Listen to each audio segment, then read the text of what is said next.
It's a blob. Pahayag ni Emilio na nakakunot noong nakatitig sa sonograph machine. Pinilit niya pero nabigo siyang makita at maramdaman ng nakita at naramdaman ni Andrea na napaiyak pa. It's a baby. Salungat ng kaibigan niyang si Jason habang pinapahid ng nurse ang gel sa pipis na tiyan ni Andrea. Your son or daughter? Mahina ang imahinasyon ni Emilio. Komento ni Andrea habang bumababa mula sa examination table. Wala pa naman talagang makikita. Pagtatanggol ni Emilio sa sarili. Nahiling niya na sana ay hindi na lang siya nagpumilit na sumama nang hindi na sana siya nakasama sa debating ito. Hirap talaga siyang intindihin kung bakit nagiging emosyonal ang mga tao. Hindi naman kasi siya kailanman naging ganoon. Tumuloy sila sa opisina ni Jason upang pag-usapan na baka kailangang manganak ng sesarya ni Andrea. Dahil ang blob ay mukhang malaki at hindi kakayanin ng maliit na katawan ng dalaga. Kaagad na nakonsensya si Emilio sa sinabi niya kanina. Maaring manganib ang buhay ni Andrea sa panganganak. Babawiin ni Andrea ang sinabing wala siyang imahinasyon kung malalaman ito ang eksenang nabuo sa kanyang isip na binabawian ito ng buhay sa panganganak.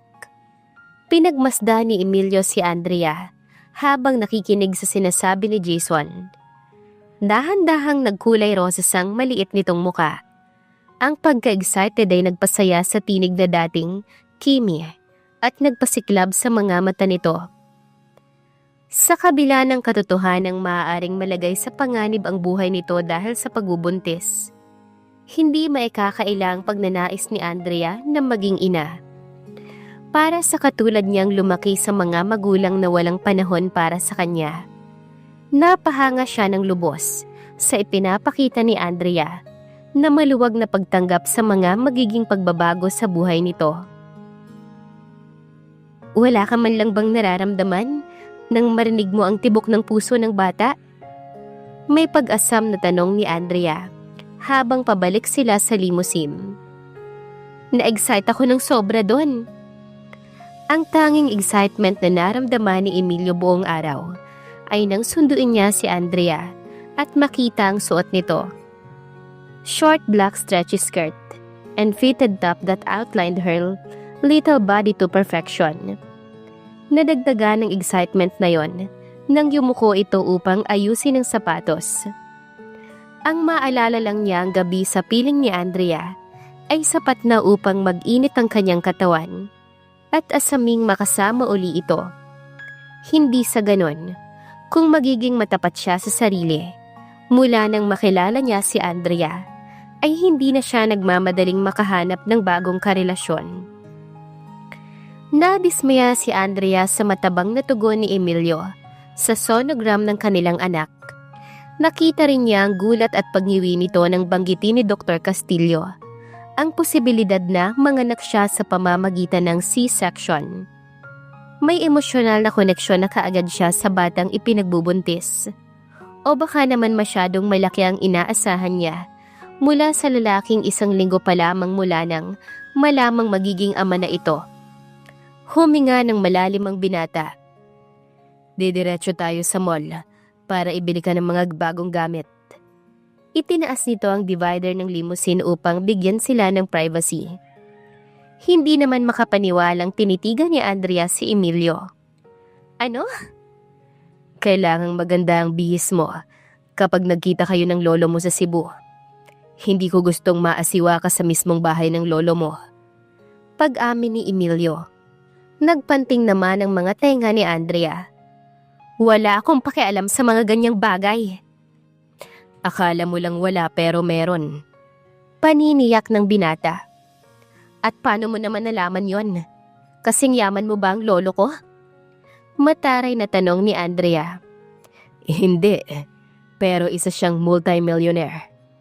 Pagsisiwalat ni Emilio sa unang pagkakataon. Marangya ang uri ng pamumuhay ng kanyang pamilya. Multimillionaire? Totoo? Napasinghap na tanong ng dalaga. Totoo, Andrea. Ayokong maramdaman mong ikaw ang pobreng kamag-anak sa pagkikita ninyo ng pamilya ng lolo mo. Kahit na yun naman talaga ang totoo? Nagngangalit ang mga ngipin na sabi ni Andrea. Bakit kailangan kong problemahin ang itsura ko? Saka ayokong gumastos ka pa para sa akin at wala akong pambili ng mga bagong damit. Bale wala sa akin ang gagastusin sa damit mo, Andrea. Pero yung kay Blue ay kailangan may kapalit. Sasaluhin ko pa rin ang gustusin ni Blue kahit na walang kapalit. Pero hindi ko alam yon. Galit na sigaw ng dalaga. Hindi ako isang masamang tao. Dinadala mo sa sinapupunan mo ang anak ko. Alin? Yung blob? Angil ni Andrea. Medyo namula ang pisngi ni Emilio. Mukha naman talagang blob para sa akin. Dapat bang nagsinungaling ako sa babae na pinahahalagahan ng katapatan? Bigla ay may namuong luha sa mga mata ni Andrea. Kumurap-kurap siya para pigilan ang mga yon sa pagpatak at inabot ang kamay ni Emilio. Hindi ko gustong magsinungaling ka para matuwa ko. Hindi ko gustong maramdaman mo yon. Umiiyak ka? Nagitla si Emilio. Hindi, okay lang ako. Naalala mo yung sinabi ni Jason? Isa to sa mga epekto ng pagbubuntis ko. Bigla na lang akong umiiyak ng walang dahilan. That doesn't make sense. Wika ni Emilio. Inabot nito ang kanyang kamay at hinila siya para maupo sa tabi nito. I'm sorry kung tinawag kong blob yung baby at nasaktan ko ang damdamin mo. Pumihit naman si Andrea para tignan si Emilio. Okay ka lang ba? Hinawakan ni Emilio ang kanyang baba sa kamarahan na hinalikan ng kanyang mga pisngi.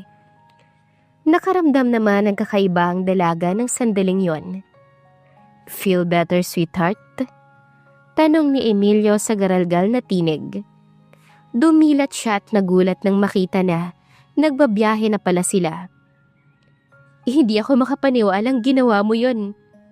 Nagmamadaling inayos ni Andrea ang sarili at umalis sa tabi ni Emilio. Sasama ka sa akin pa uwi pagkatapos nating mamili. Saad nito.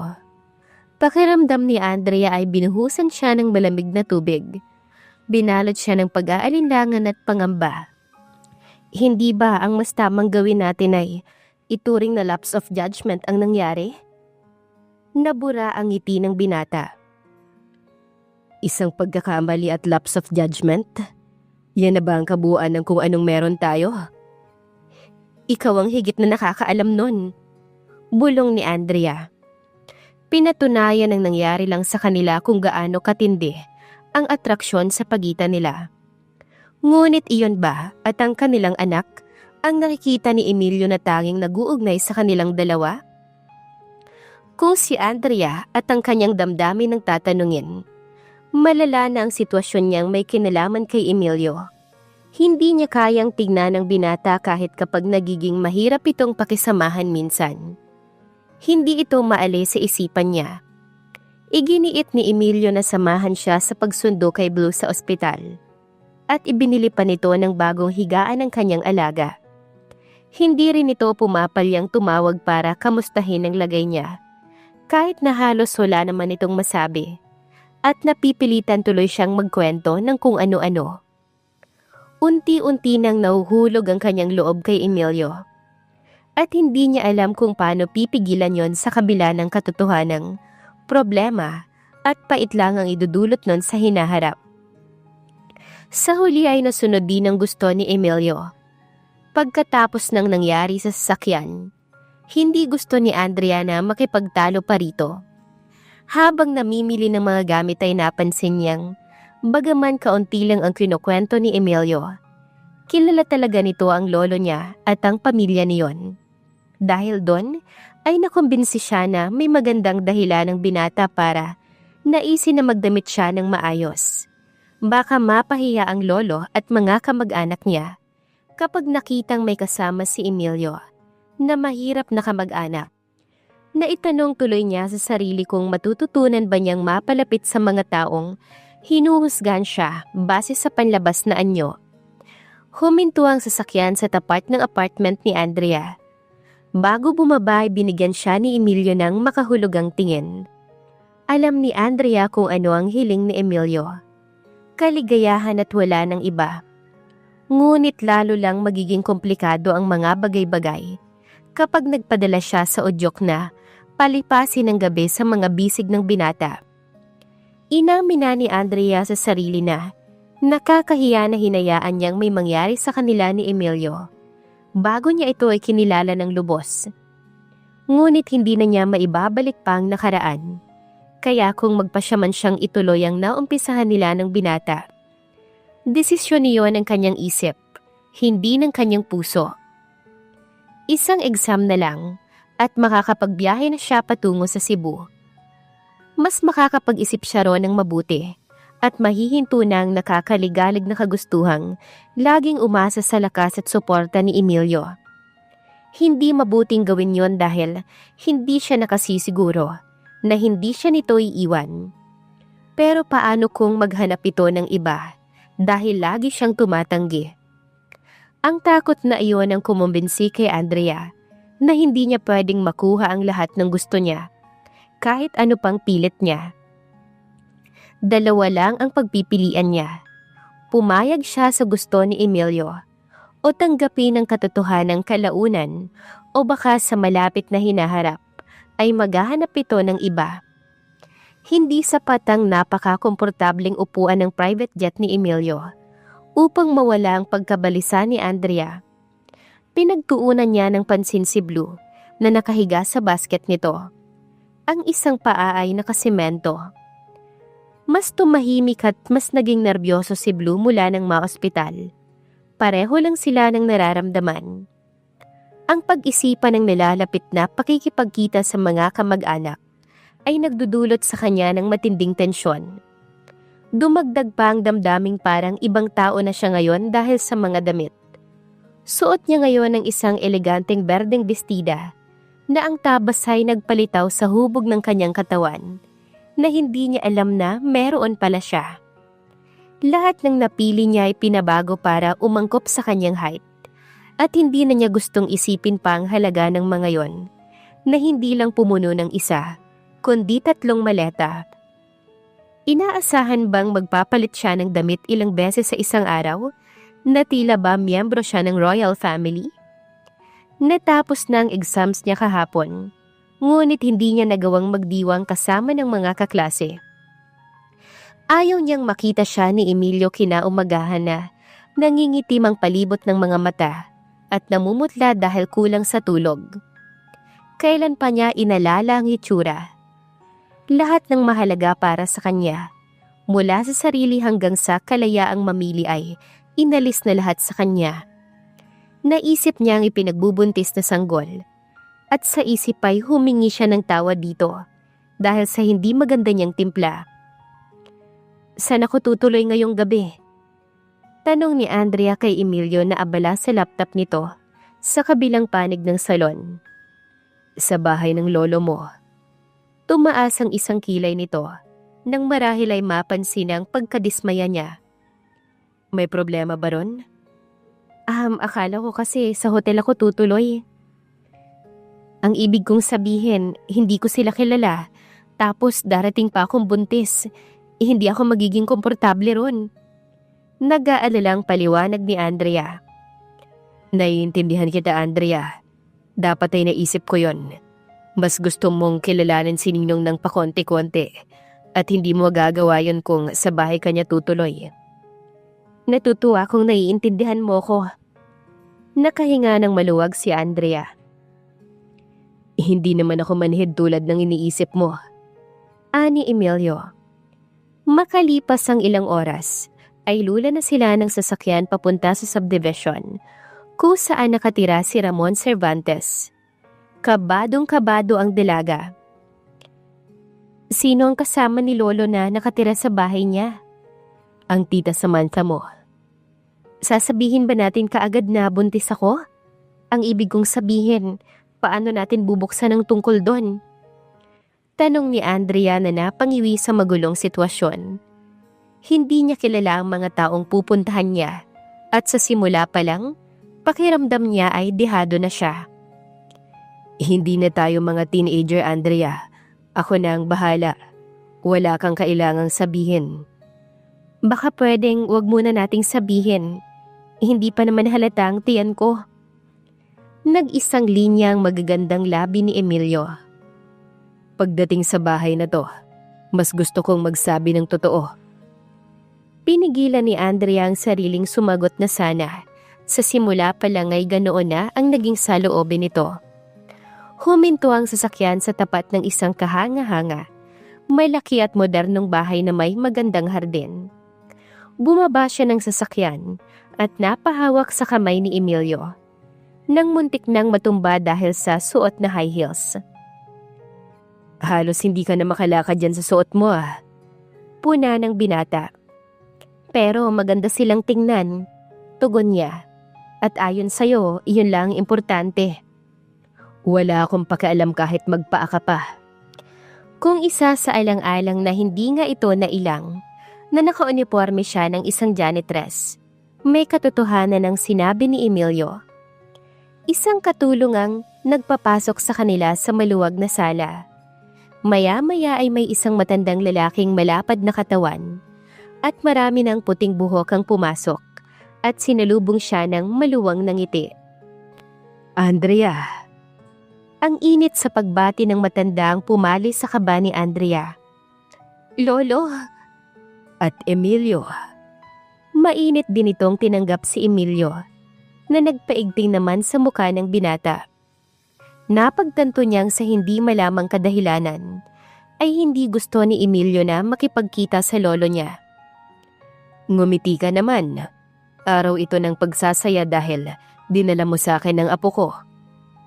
Iginiya sila ng lolo niya patungo sa isa pang magara at maliwanag na kwarto, kung saan may nakaupong isang maliit na babae na marahil ay nasa 40 na ang edad. Lumapit ang babae at ipinakilala ang sarili bilang ang tita Samantha niya. Ang ngiti nito ay hindi umabot sa mga mata.